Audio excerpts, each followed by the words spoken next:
Return notice آپ نے نہ دیا ہو. اور وہ ریٹن نوٹس یہ نہیں ہے کہ آپ نے زبانی بتا دیا یا ساتھ لگا دیا کہ جی میں نے بھیجا ہے. آپ نے اس کا ثبوت کورٹ کے سامنے رکھنا ہے کہ کس کوریئر سروس کے ذریعے آپ نے بھیجا یا کس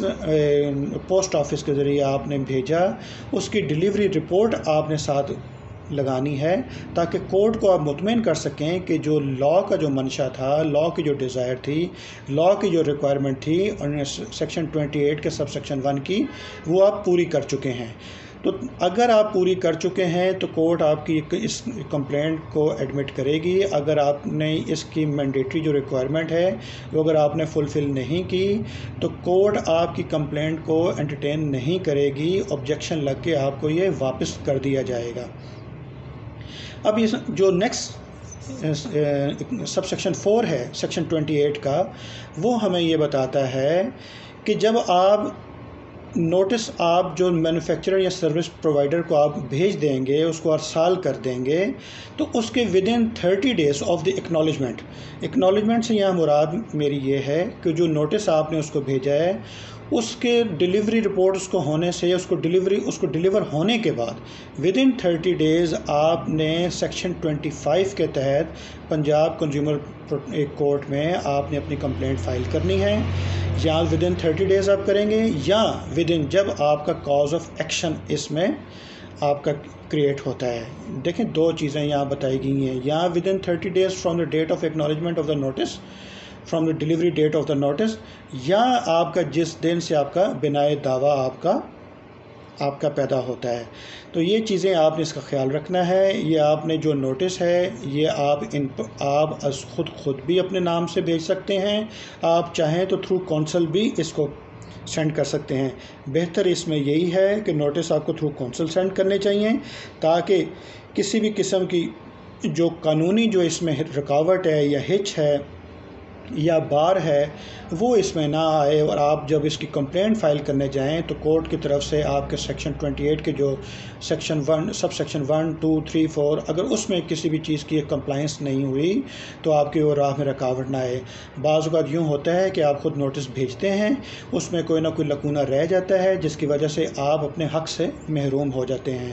تو امید ہے آج آپ کو یہ سمجھ آیا ہوگا. آپ نے یہ جو نوٹس بھیجیں گے اس کی آخر میں آپ کے کونسل صاحب لکھیں گے کہ اس کی ایک کاپی آپ نے اپنے آفس میں ریٹین کر لی ہے فار فردر پروسیڈنگ کے لیے، فار فردر ایکشن کے لیے ان دا کورٹ آف لاء میں. اگر آپ خود بھیجتے ہیں اپنے طور پہ اپنے نام سے تو آپ ان نوٹس کے آخر میں یہ لکھیں گے کہ اس کی ایک کاپی آپ نے اپنے پاس محفوظ کر لی ہے تاکہ فردر ان فیوچر میں اگر اس کے خلاف سیکشن 25 کے تحت اگر آپ کو کارروائی کرنی پڑتی ہے تو آپ اس کو استعمال میں لائیں گے. آپ نے دو چیزیں یہاں پہ اپنی محفوظ رکھنی ہے، ایک یہ نوٹس کی کاپی، ایک جو کوریئر کمپنی کی رسید جس پہ آپ نے سینڈ کیا ہے، اور تیسری چیز آپ کو جو کوریئر کمپنی کی طرف سے ڈیلیوری کا میسج آتا ہے کہ یہ لیٹر ڈیلیور ہو گیا ہے، کس کو ڈیلیور ہوا ہے، اس کی آپ ایک پرنٹ نکال کے رکھیں گے کورٹ کے ریکارڈ کے لیے. اور نمبر 4 پر آپ یہ بھی کر سکتے ہیں کہ جس کوریئر کمپنی کے تھرو آپ نے بھیجا ہے ان کی ویب سائٹ پر جا کے وہاں سے ڈیلیوری رپورٹ کو آپ اس کا پرنٹ نکال کر اپنے پاس سیو کر سکتے ہیں. تو یہ اگر آپ نے 4 چیزیں جو کورٹ کی ریکوائرمنٹ ہے سیکشن 28 کی، آپ اس کو آپ کے پاس اگر بک ہے آپ اس کو اسٹڈی کر سکتے ہیں. اگر آپ کے پاس بک نہیں ہے تو آپ گوگل پر جا کے پنجاب کنزیومر پروٹیکشن ایکٹ 2005 لکھیں گے تو آپ کے سامنے آپ کو وہ ایکٹ مل جائے گا جس کے سیکشن 28 کو آپ خود ریڈ کر کے اس کے مطابق آپ اس میں اس کو ایک دفعہ پڑھ کے جب آپ نوٹس بھیجیں گے تو یقیناً جو کوئی اگر اس میں مزید کوئی غلطی آپ کی ہوگی وہ آپ سے نہیں ہوگی. تو امید ہے آپ کو یہ جو نوٹس کا جو یہاں تک کارروائی ہے وہ آپ کو سمجھ آئی ہوگی. یہ اس حصے کی میں آج آپ کے سامنے پہلی ویڈیو کر رہا ہوں. انشاءاللہ نیکسٹ جو ویڈیو ہے اس میں آپ کو اس کے سیکشن 25 کے تحت اس کی جو کمپلینٹ فائل کرتے ہیں کورٹ میں، یاد رکھیے یہ دعویٰ نہیں ہوگا، ایک کمپلینٹ فائل ہوگی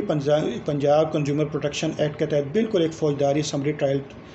فوجداری نوعیت کی کارروائی ہوتی ہے. اس لیے جب بھی آپ اس میں جو اپلیکنٹ ہوگا اس کا نام بطور کمپلیننٹ کے طور پر آئے گا. تو امید ہے آپ کو ہماری آج کی یہ ویڈیو، ہماری یہ کاوش، ہمارا یہ